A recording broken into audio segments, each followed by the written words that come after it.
भैया हो हम मुकेश मिठू आप सबके प्रणाम करते बानी। आज हमने के AMR म्यूजिक से लाइव रिकॉर्डिंग रवि भैया सुन भैया के सहयोग से होता। रवि भैया आज के समाज में का होता आई गीत के माध्यम से रवि के सुनावे जा रहा बनी।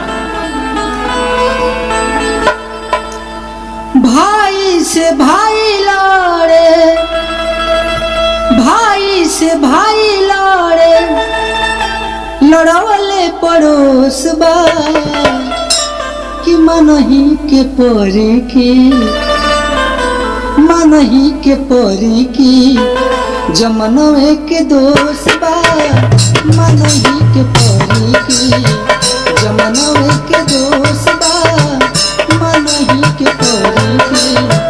भाई से भाई लड़े, भाई से भाई लड़े, लड़वले पड़ोस बा मनही के परे की जमनवे के दोष बा, मनही के परे की जमनवे के दोष बा, मनही के परे की।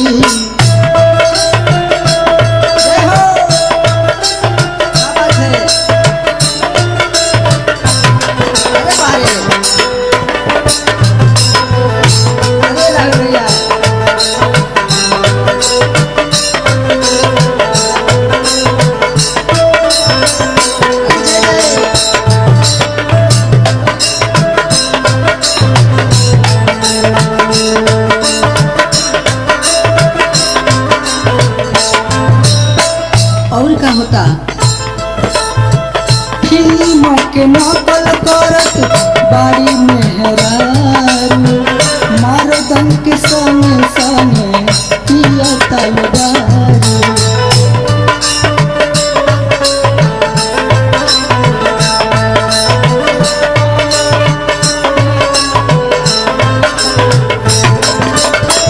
फिल्म के नकल करत बाड़ी मेहरारू, मर्दन के संगे संगे पिया तलवारू।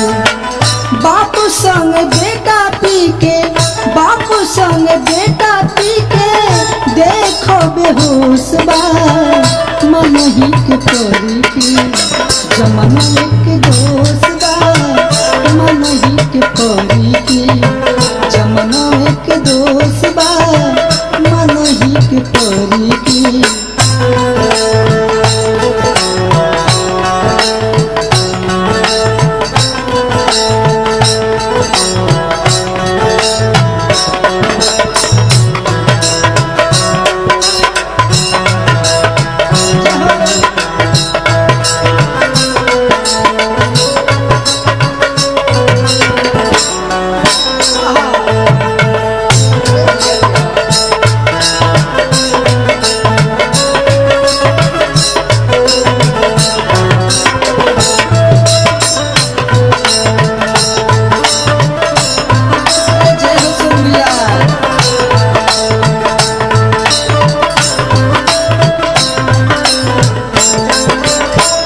लास्ट अंतरा में चोरन के राज भई धर्म धराता, धन के लालच में जान भाइयों के मराता।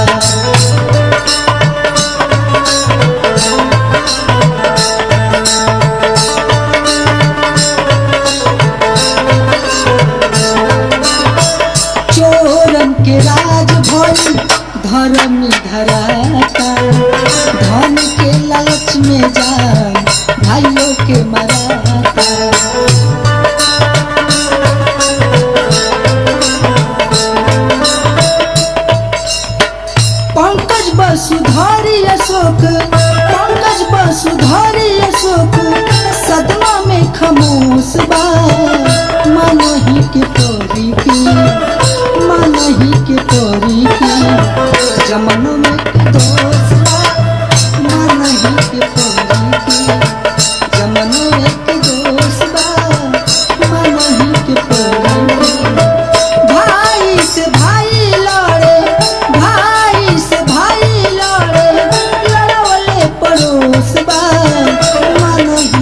करी की